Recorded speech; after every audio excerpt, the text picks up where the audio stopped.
You're listening to PetLifeRadio.com.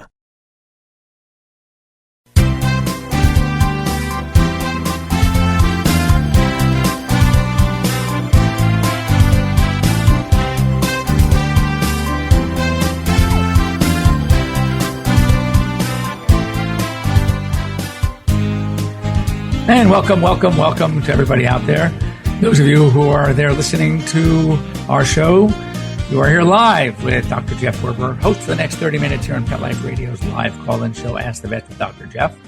And I want to wish you a good morning or good afternoon, wherever the case may be, here in sometimes sunny California. Not this morning.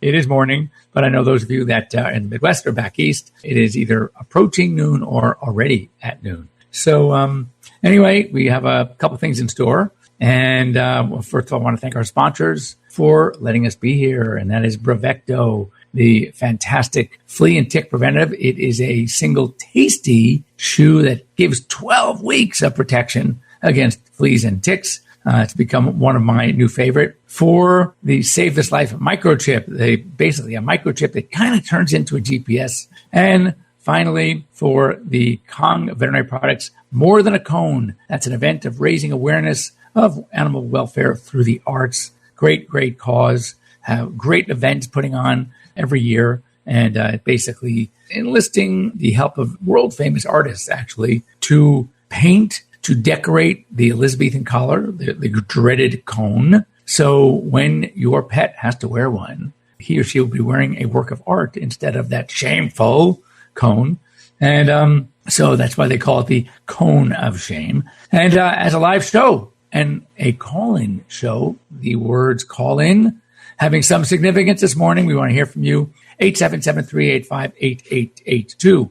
Once again, toll free, 877-385-8882. And you can have a better, more fun way to join us live is go on to our website, PetLifeRadio.com. Click on the Ask the Vets with Dr. Jeff tab. Scroll down, and you will see a link to a Google Hangout. Click on it, and we can have you here live joining us on Google Hangouts. It's a great way to do it. I'm sure you must have a camera on your phone, or else you would be sitting in Google Hangouts. So bring your pet. Let's take a look at your pet as well. So today first of all, as you know, I like to start with some interesting news features that I've garnished through the week or two. And then I want to talk about the good old internet, the web, the information or questionable information or darn right misinformation that is accessible to you and that makes sometimes our jobs a little more difficult as veterinarians trying to help you and your pets. But we'll get into that second part of the show. So anyway, quickly, here are some, news briefs that I thought were kind of interesting. That actually, much of travel time is over, but hopefully spring, summer, you'll be thinking about it. And sometimes it takes that long to prepare for traveling with your pet. So, the tips are basically to understand what the problems are before they're a problem, starting with the airline itself, the size of your pet. Is it a service pet? The hotel or family you may be staying with. What is good for one may not be good for another. For example, I heard a story recently, I think I've talked about it. A family is checking into their hotel, pet-friendly hotel, with their dog, who's about a 55-pound retriever cross. And as they're checking in, the woman behind the desk looks and says, no, we don't allow pets like that. And the family goes, what do you mean? We called and pet-friendly.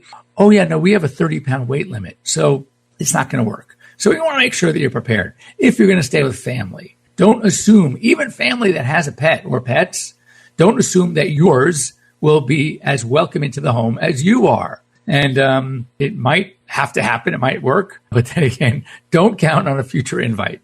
So again, I want to make sure that that's okay. And also, if you've traveled with your pet before, just learn their behavior. Learn, are they in distress? Are they panting? Are they fidgeting? Are they vocalizing? These are things that you just want to know because you want to sit and talk to your veterinarian beforehand. And if need be, plan for some sort of sedative. I'm not a big fan, but I think it may be appropriate depending on the individual case. And speaking of which, if you have a pet that has to travel down below in cargo, i.e. too big to fit in a carrier which fits under the seat in front of you, or not a service dog, or you just didn't want to have a service dog, that you decided to buy a seat for them as well. So know the pros and cons, types of breeds. Sometimes some of the airlines don't want to fly during the summer months through these short-faced brachycephalic breeds because of breeding issues. Sometimes it's aggressive issues. Some airlines have banned pit bulls, for example. So you really need to do your homework. There are a lot of things to figure out. And again, you don't want any surprises once you get to the airport. This is really cool.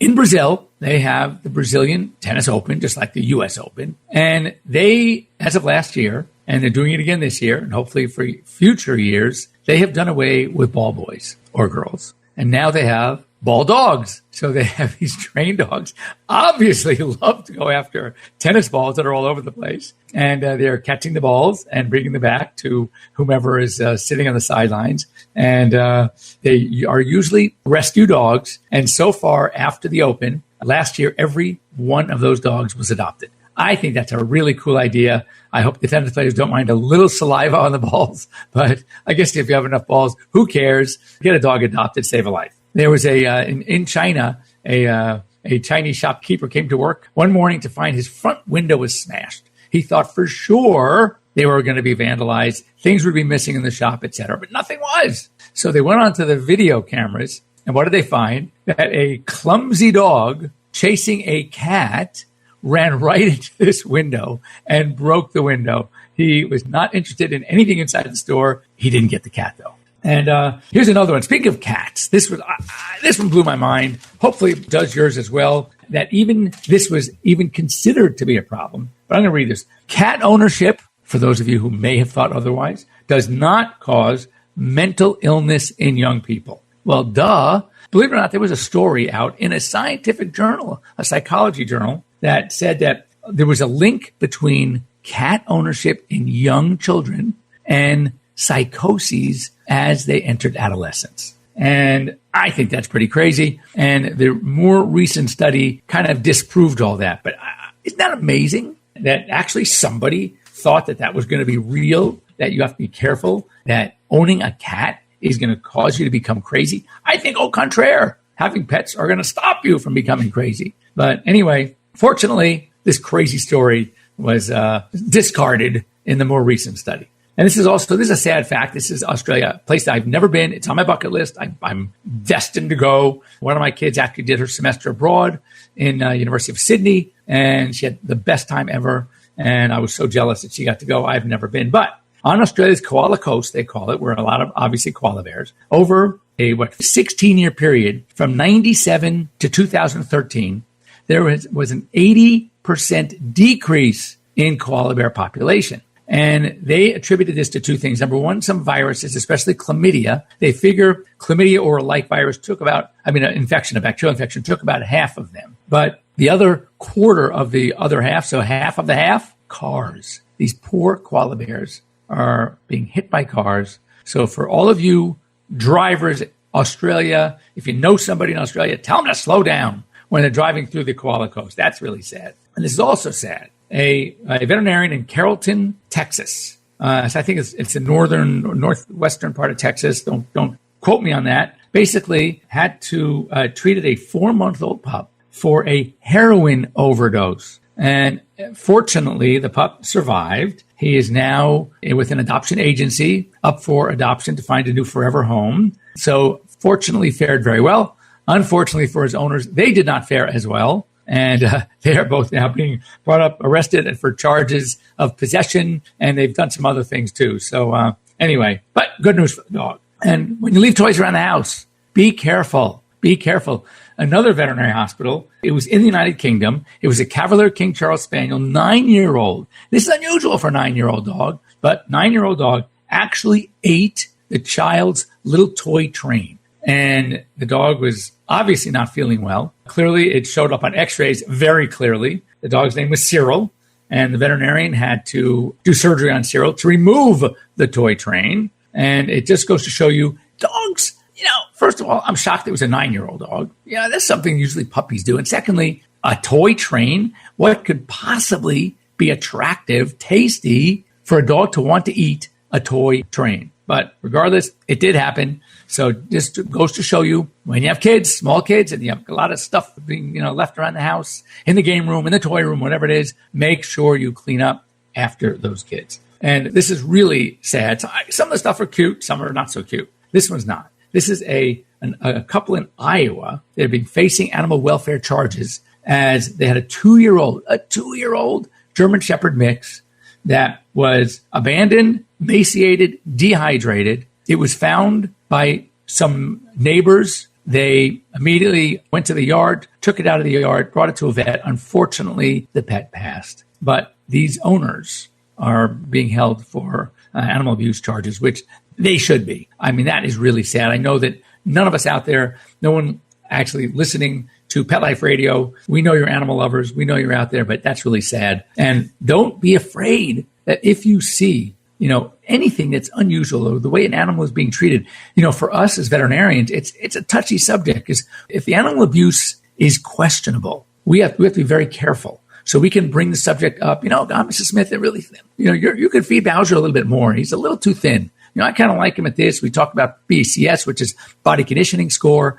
And we have to sort of on easy ground address some of these issues. But if you see issues of clear abuse, I mean, it was a big problem back in, not so much now, but when we knew these people were fighting their pit bulls or using them as bait, sometimes the only person that would be in a position to really see the dog would be the veterinarian. So if the authorities came to them and wanted to inspect their homes, their yards, then they knew that it was the vet. So veterinarians were very, very hesitant to do so because of retribution. So retaliation.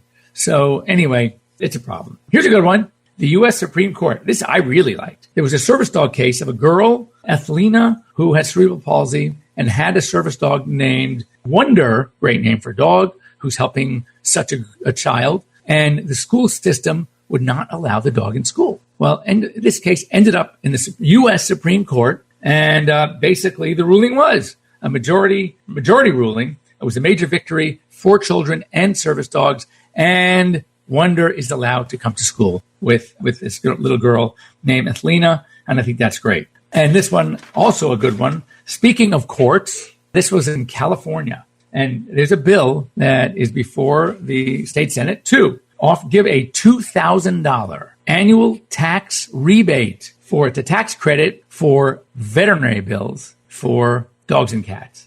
So I think that's really great. So if this passes, that means anyone in California, you can save all your receipts for veterinary care and you can actually write off up to $2,000 from your taxes. So that is really, really cool. That one I hope goes through. That would be a really great one because let's face it, quality care is expensive. So anyway, so that's it for the news. And we are at the halfway point of our show. And when we come back, beware of the internet. So don't go away. We'll be back in just a minute after a few short words from our sponsors.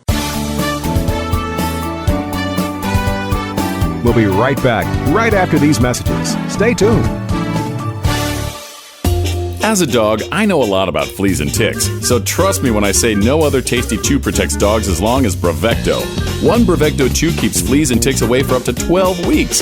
Be a good human and ask your vet about Bravecto. Bravecto may cause vomiting.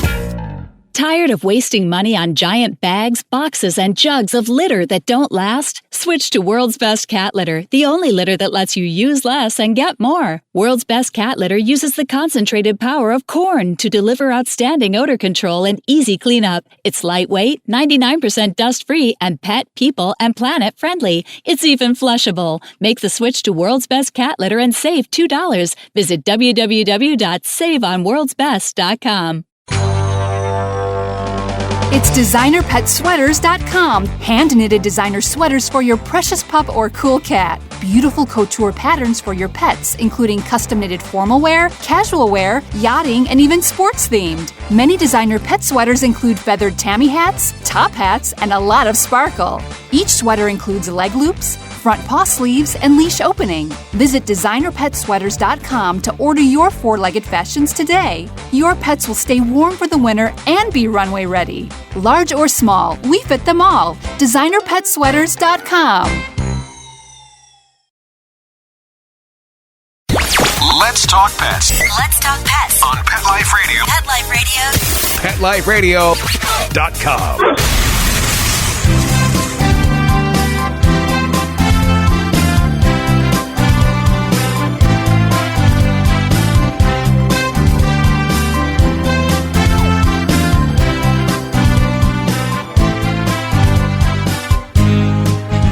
And welcome back. You're here live with Dr. Jeff Werber here on Pet Life Radio's Ask the Vets with Dr. Jeff. And before the break, we were talking, I was warning you that we were going to talk about the web, the internet, all that great information that's out there. And I want to do it just by a show of hands. Of course, I can see you. You can't see me. No, you can see me. How many of you run to the internet to check on questions? You have something about your pet, you're concerned, and you want to go look it up. So you go into whatever, WebMD or just the Google, and you do a Google search, and all this information comes up. Okay. How many of you? See, I'm sure a lot of you. And I want to know how many of you don't panic when you see some of the information that is before you. And I can't tell you how many times I actually have a coffee mug. I'm going to see if you can see it. I saw this. Someone sent it to me, and it's so appropriate. And I'm going to see if you can see it right there. And it says, please do not confuse your Google search with my medical degree. How appropriate, how perfect is that? So see, what happens is that generally you get online and put it this way. You ever watch a commercial on TV and they have all of this, it's a great new drug. It's a great drug for, I don't know, depression or psoriasis or some immune mediated condition that you have. And it shows these beautiful scenes of these beautiful people and enjoying life with, walking on the beach and playing with their grandchildren, whatever it is. And then, so you're just like sold. And all of a sudden at the very end of the commercial, possible side effects are, and it starts reading things. Ultimately, you could die. You could die taking it. You can get severe disease. You can have this new insulin that can kill you. I mean, all of these things. And unfortunately, the FDA forces these companies to say that. Even if it was like one side effect, one person in 200 million, they still have to, this could happen to you. So basically, and listening to that, you're saying, hell no, I'm not taking that drug. It's going to kill me. And so what's so interesting, the internet is unfortunately very much the same way. It sensationalizes the potential side effects. It's like those commercials. Oftentimes I've talked about the horses versus the zebras. Again, for those of you that are new to the show, I'll give you the example that I often use. There's certain rules that we like to abide by in practice. One, of course, is the KISS rule. Keep it simple, stupid. Number 2, if it looks like a duck, walks like a duck, quacks like a duck, it's probably a duck. And finally, this is one of my favorite, kind of gives you my practice philosophy. But if you're running all along the beach in Malibu, California, and you hear hoofbeats chasing you from behind, what are you thinking? Horses or zebras? I'm hoping you're all saying horses. Of course it's horses. So why are you looking for that zebra? Well, when you do these searches on the internet, you are hearing about the zebras first. They don't give you all the much more likely possibilities. And then at the very end, say, you know what? Of course, after you've ruled those out, here are some other things that it might be. But instead, they go, oh, God. So I have clients with the most minor concerns, minor problems ever. And they come to me and say, oh, my God, doctor, I think my pet has cancer. And he's got this and that. It's like, whoa, time out. What are you talking about? And we go through it. It's like, oh, my God, cancer? No way. So when you are, again, as I often say about the internet, it is a phenomenal source of information, but it's also a tremendous source of misinformation. Not misinformation in that they're wrong. It's misinformation is that the information is not necessarily appropriate either in its delivery, in their course of their description of whatever the case, the problem, the drug, they appropriately place some of the information that they give. So basically, it's information that you need to take with a grain of salt. Case in point, chocolate. Now, if you read, of course, the online, now if you go to a veterinary website and you look up chocolate toxicity, you will have first of all, it'll give you all the different types of chocolates and how white chocolate is the least of a concern, and followed by milk chocolate and then semi-sweets. And interestingly, even baker's chocolate, which many people think is the worst, is not the worst. It's bad. Don't get me wrong. But pure cocoa powder, that's the really bad. And they give you a list. You can look at a chart by how much per of your pet's weight, body weight, how much chocolate would be toxic, again, based on the amount of ounces that they ate. So right there, you read that, 90% of the calls that I get about chocolate, it's like, don't worry, it's not a problem. There are still websites that talk about poisonous plants, and they talk about poinsettia. You'd have to eat a bushel, not you, your pet would have to eat a bushel, so much that they wouldn't even be able to fit it in their stomach in one sitting, and yet it's still on that list. And then there are other plants that are much more dangerous that aren't on the list. So I think that it's a great way to start, not take the information home as gospel, but when you're looking something up on the internet, write it down, look at the facts, look at more than one site, and also try to go to a veterinary site, like the American Animal Hospital site, like the American Veterinary Medical Association site, like the ASPCA or University of Minnesota pet poison hotlines. Look for more sites that are more appropriately geared from the veterinary aspect. And then once you have the information, don't panic yet. Now is the time to call your veterinarian. Not the way people sometimes call me and said, I went on the internet and this is what I'm so worried about. Say, here's my concern, XYZ. I did do some research on the internet. They mentioned, they mentioned that these are some possibilities. What do you think? Do you need to come in? And then there's a problem when you look something up the internet and someone calls me with a problem. I have just as many questions in return than they do. You can't ask the internet questions after you read that little paragraph. When did this happen? How's the dog been since? How's he acting? Did he eat? Has he had a bowel movement? Is he still drinking? I mean, you got to treat the big picture. You got to look at the pet. When you see a dog is acting totally fine, despite what it may have gotten a hold of, then you don't have to worry so much or as much. I'm not saying ignore the fact. You still might want to put a call into your veterinarian, and your veterinarian might tell you what to watch for over the next few hours. But however, if you have a pet that did something that may be dangerous and is really acting terribly, is very weak, the gums are white, doesn't want to eat, is continually vomiting, and you read something on the internet that looks like it could be serious, then of course, don't even necessarily call your veterinarian. In a case like that, go straight to the emergency hospital or go straight to your vet. The issue is that you are responding based on what you see in front of you, the condition of your pet, not necessarily what the internet says. And when you're dealing with something that you've noticed, but like, for example, this is a biggie. You get all these little growths on the skin, and many of them are not a problem. Some of them are. But if it's been there, if it came up, it's been there for a while, it hasn't changed, doesn't bother the dog when you touch it, it's not an emergency. It's not something you have to go in right now.